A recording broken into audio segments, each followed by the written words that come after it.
कसं म्हणू शकता महाराज तुम्ही? ईश्वर फक्त तुमच्या स्वप्नात येऊन संकेत देऊ शकतो. ईश्वर काही सगळ्यांच्या स्वप्नात येऊन संकेत थोडाच देणार आहे. हा मंगेश तर नाटक करतोय. वय महाराज, आणि माझ्या जमिनीतून बी कलश सापडलाय, पण ह्यो देवाचा संकेत नाही हाय. ह्यो खोट बोलतोय.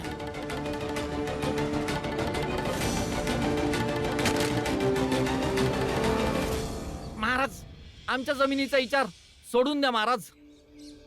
ठीक आहे, आम्ही पुन्हा ईश्वराशी संपर्क स्थापित करू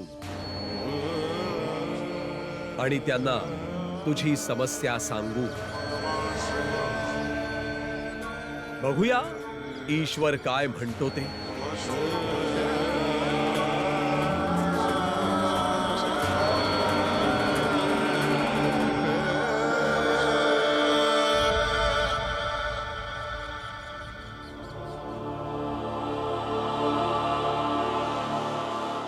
महाराज, आमच्या मार्गातून बाजूला हो भीमराव. महाराज, म्या तुमच्या रस्त्यात तुम्हासनी थांबवण्यासाठी नाही आलोय. खर तर तुम्हासनी काहीतरी सांगाय आलोय. हे तर लय सोपं आहे ना, का रातच्या अंधारात ह्यो कळस पुरून ठेवायचा आणि सकाळच्या उजेडात तो कळस पुण्यांदा बाहेर काढायचा. तर महाराज, याला देवाचा संकेत नाही, खरं तर तुमचं पाखंड बोलतात.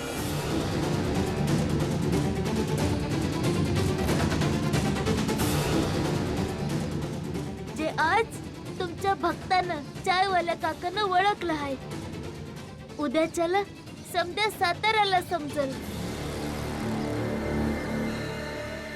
मग तुमचं काय होणार? तुम्ही स्वतःच विचार करा.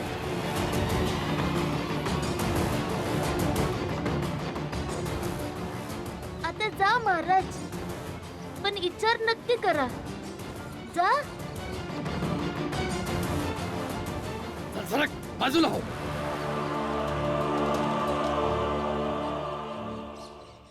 भीमराव, मंगेश, तुझी बुद्धी भ्रष्ट झाली आहे. देवाने जो संकेत दिलाय त्याचा तू विरोध करतोयस. अरे ईश्वराबद्दल याला आस्थाच नव्हती, म्हणूनच तर बाप घर सोडून निघून गेला. एका पोराला सापाने दंश केला. तुम्ही लोक जावा इथनं, जावा. वय वय जाऊ आम्ही बी, पण जो खरा मार्ग आहे तोच सुचवतोय तुला आम्ही. यात तुझाच फायदा आहे ना व. समजलास तर ठीक, आणि नाही समजलास तर देवाशी गाठ आहे तुझी. म्या सांगितलं ना, जावा तुम्ही लोक, जावा.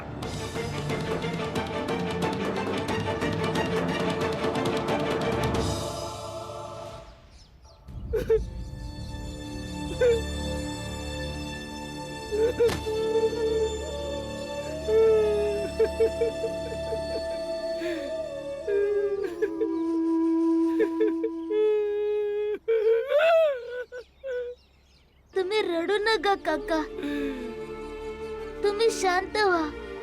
तुमच्या जमिनीला कुणीच नाही बळकवणार.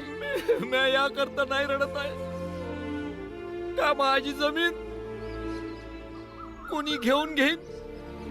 मला तर या विचाराने रडायला येत आहे भीमराव.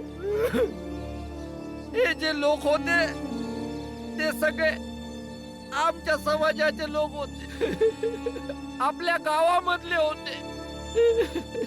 यांच्यावर कोणता बी कठीण प्रसंग आला तर म्या नेहमी उभं राहिलो यांच्या करता. आणि जेव्हा मला या लोकांची गरज पडली,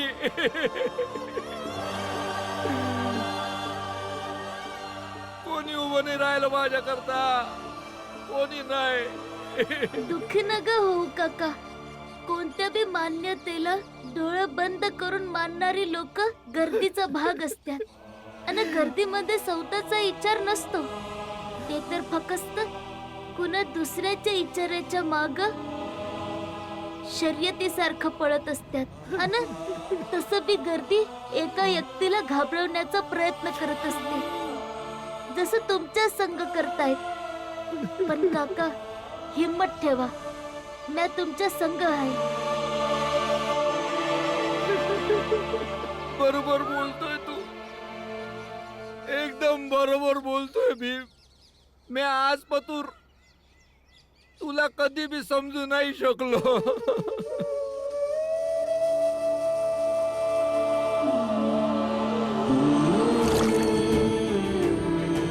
माझ्या दुकानामध्ये एक पिपा घासलेटचा आहे. मग का नाही यांचं घर जाळून टाकायचं? ना राहणार यांचं घर, ना राहणार हे लोक.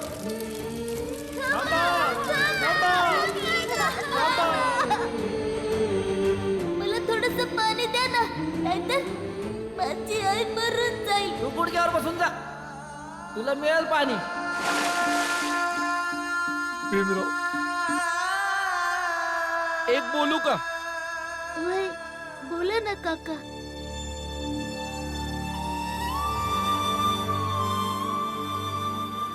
आज मी माझ्या अंतरात्म्यातून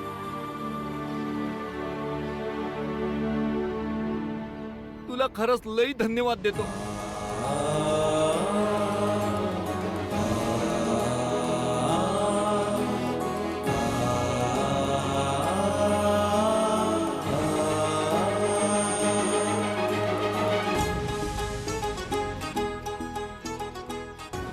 धन्यवाद भीमराव, धन्यवाद. माणसास नव्हती जेव्हा माणसाची जाण, माणसाची जाण, माणसाची जाण. धरलास हात तूच फुंकलेस प्राण, फुंकलेस प्राण, फुंकलेस प्राण. माणसास नव्हती जेव्हा माणसाची जाण, धरलास हात तूच फुंकलेस प्राण. बनलास तू शोषितांची गर्जना, पायी तुझ्या बाबा लेकराची वंदना.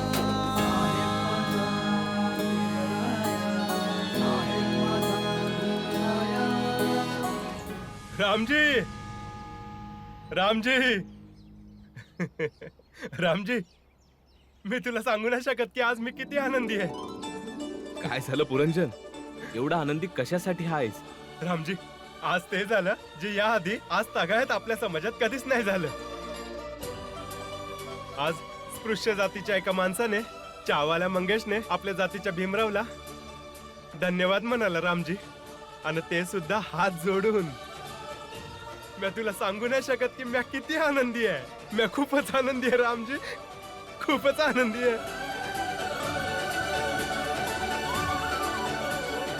रोजचेच नखरे झालेत ह्या लोकांचे. सरळ सरळ जाऊन घोषणा का नाही करत की भीमरावच देव आहे?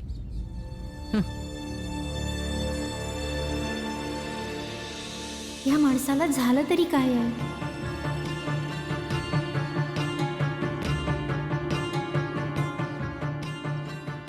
काय झालं आम्हाला तरी सांगा, आम्हाला पण ऐकून बरं वाटेल. होय काका, सांगा ना की नक्की काय झालं की चहावाल्या काकाने भीमला धन्यवाद म्हणलं. ते असं झालं की नेहमीप्रमाणेच महाराजने यावेळी चाल चालण्याचा प्रयत्न केला, आणि एक कलश. हा तर साक्षात ईश्वराचा संकेत आहे. तो आपलं स्थान या जमिनीमध्ये स्थापित करू इच्छितो. तर मग काल रात्री मला पण एक सपान पडलो.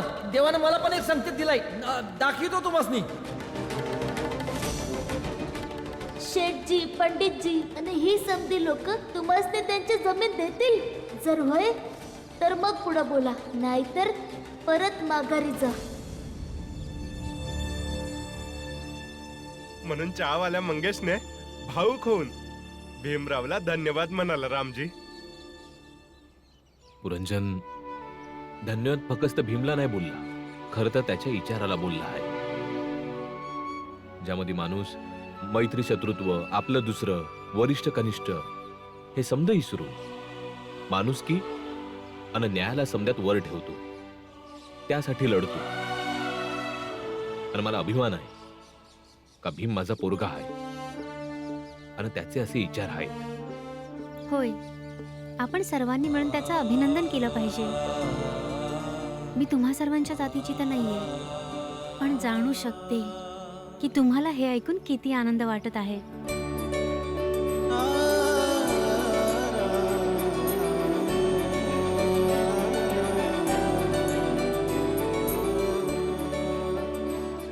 बघा, आपल्या जातीचा भीमराव आला.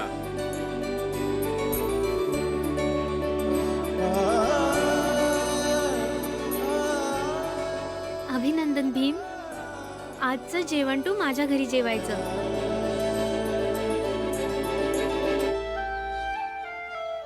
रामजी, मी आत्ताच जाऊन आपल्या जातीच्या लोकांनी हे सांगतो.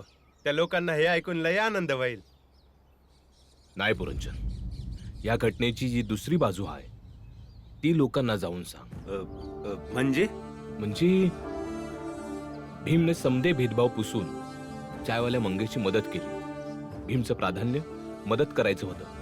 हेच प्राधान्य प्रत्येक माणसानं शिकलं पाहिजे. ठीक आहे, मला समजलं. मी आत्ताच जाऊन त्या लोकांनी हे सांगतो.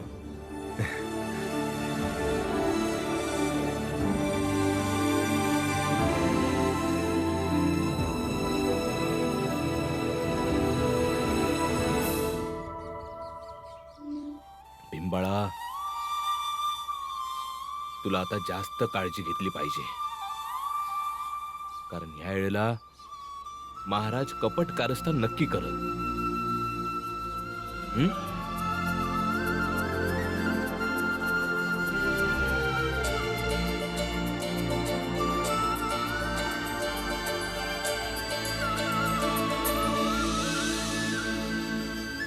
काय दिवस आलेत आमच्यावर. आधी आम्ही सगळ्यांसाठी देव होतो आणि लोक आमची पूजा करायची, आणि आता आजकाल ह्या लोकांचे जय जयकार ऐकायचे आणि गप्प बसायचं. तुम्ही भीमवर एवढे जळता का? अगं, ह्यांच्यासारखी लोक आधी आम्हाला देव मानायची, आणि इथे आपण चपलांचा व्यापार करतोय, आणि तेही यांच्यासोबत. जर तुम्हाला जातीचा एवढाच त्रास आहे तर तुम्ही प्रेम का केलं? आपली पण जात एक नाहीये, आणि जर बायको बनवली आहे तेव्हा तर तुमची जात कमी नाही झाली. प्रेम केलं होतं तुझ्यावर, म्हणूनच ते सगळं विसरलो, आणि सगळ्यांबरोबर प्रेम नाही केलंय मी, म्हणून बाकी जे होईल ते होईल. पण आधी ज्या लोकांच्या सावलीपासूनही आम्ही लांब जायचो त्याच लोकांबरोबर आज आपण चहा आणि पाणी पितोय, म्हणून राग येतोच. रोज मनाला समजवतो की ह्यांच्यासारखं जगायचं आणि ह्यांच्यासारखं वागायचं, पण तरी सुद्धा कुठे ना कुठे मनाला त्रास होतो, आणि तो व्हायलाच पाहिजे. अजिबात नाही व्हायला पाहिजे. पण तुमच्या बरोबर भांडण करणं बेकार आहे. तुम्हाला त्रास आहे तर पाळत राहा त्रास, आणि खुंटत राहा स्वतःमध्ये की तुम्ही स्पृश्य जातीचे आहात आणि हे सर्व अस्पृश्य जातीचे. पण तुम्ही हे देखील लक्षात ठेवा की तुमच्या त्या स्पृश्य जातीच्या लोकांनी जागा नाही दिली, राहायला जागा दिली आहे ती अस्पृश्य जातीच्या लोकांनी. तुमच्या जातीतल्या लोकांनी तर आपल्याला फक्त सतवलंय, बेइज्जत केलं आणि मारायचा देखील प्रयत्न केलाय, आणि त्याच जातीसाठी खेद वाटत आहे. तुमच्या मनाला मोठं करा. स्वतःच्या मनाला मोठं केलं तर नाही होणार त्रास, जसं त्या लोकांनी केलाय आपल्यासाठी. आपल्याला इथे ठेवताना त्यांनी एकदाही विचार नाही केला, आणि यामुळेच मी त्यांची खूप इज्जत करते. त्यामुळे मी भीमरावला आपल्याकडे जेवायला बोलवलंय. मी जेवण बनवायला जात आहे.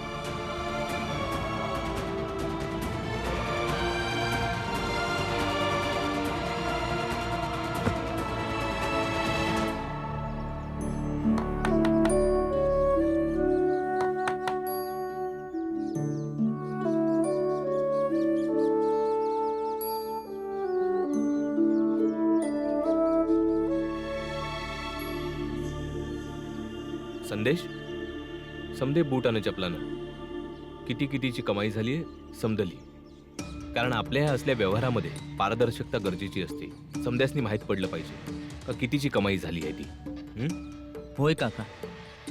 बाळा, घरी जाऊन माझ्या हिशोबाची वही आणतोस?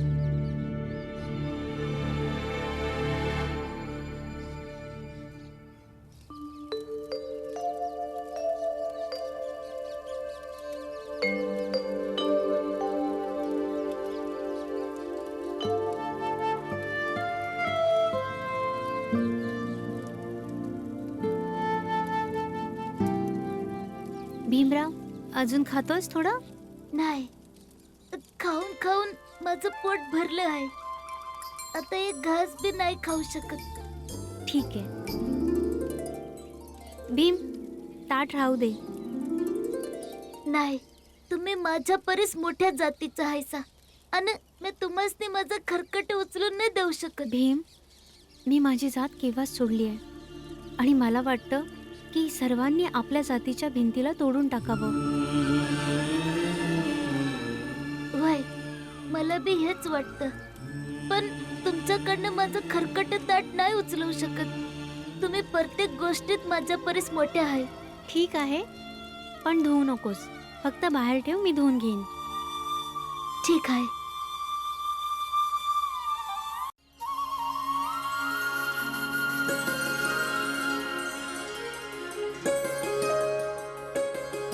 तुझ्यासारखा खायची मजा घ्यायला नाही आलोय मी, कामासाठी आलोय. होय, समजा नशिबाच्या गोष्टी आहेत बाळा दादा.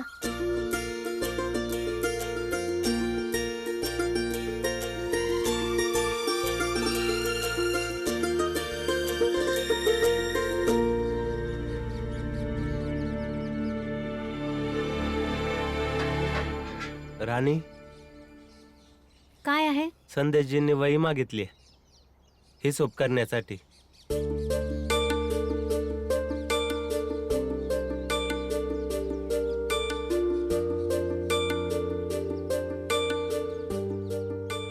एवढा काय राग आहे माझ्यावर? भीम तुम्हाला एवढा चांगला वाटतो की त्याला घरला बोलावून बसवून खायला देतात तुम्ही, आणि मी तुम्हाला एवढा वाईट वाटतो की माझ्याशी तुम्ही जरा बी बोलत नाही. मला नाही वाटत मला तुझ्याशी काही बोललं पाहिजे. का? एवढं वाईट आहे का म्या? कालपासून बघतोय तुमच्या आजूबाजूला असलं तरी तुम्हाला अडचण आहे. हो, होतो मला त्रास. आता जा इथून. ठीक आहे, निघून जातो आणि परत नाही येणार. तेव्हा तर तुला बरं वाटेल ना? तुझी मर्जी, तुला जिथे जायचंय तिकडे जा. ठीक आहे. काय झालंय बाळाला? हा असं का बोलत असतो? याला मी कसं समजावू?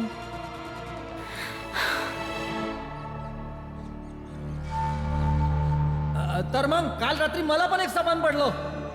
देवानं मला पण एक संकेत दिलाय, दाखवतो तुम्हासनी. सेठजी आणि पंडितजी, म्या सपनात पाहिलंय का तुमच्या जमिनीमध्ये बी असा कळस आहे. तर मग समधी जमीन देवाची झाली ना.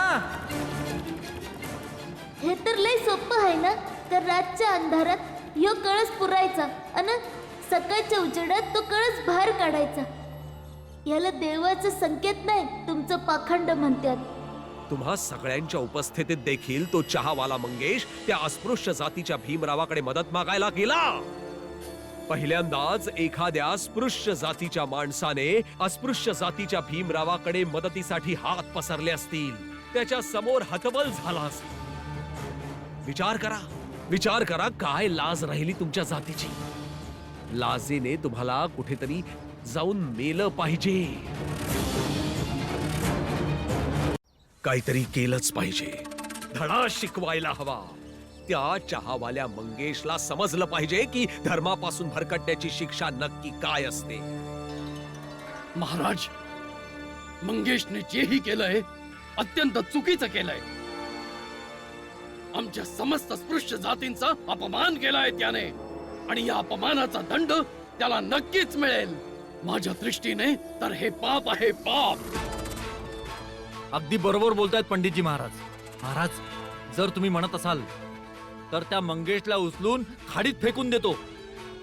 त्याचं पूर्ण आयुष्य संपवून टाकू आणि लोकांना सांगून टाकूया की देवाचे संकेत नाही मानले तर वेडा झाला आणि त्या वेडेपणात त्यांनी आत्महत्या केली. नाही, मरण नाही, जीवन देऊ, भयानक जीवन. त्या चहावाल्या मंगेशच्या भावाला जाऊन सांगा, महाराजांनी त्याला बोलावलेलं आहे. होय महाराज. हो महाराज, आम्ही आत्ता जाऊन महेशला घेऊन येतो. चला पंडितजी.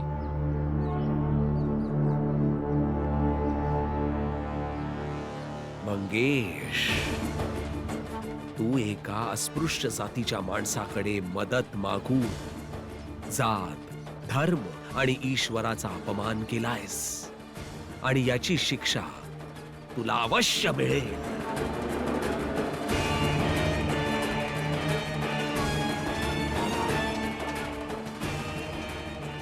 आणि भीमरावा, तुला देखील याची शिक्षा मिळणारच.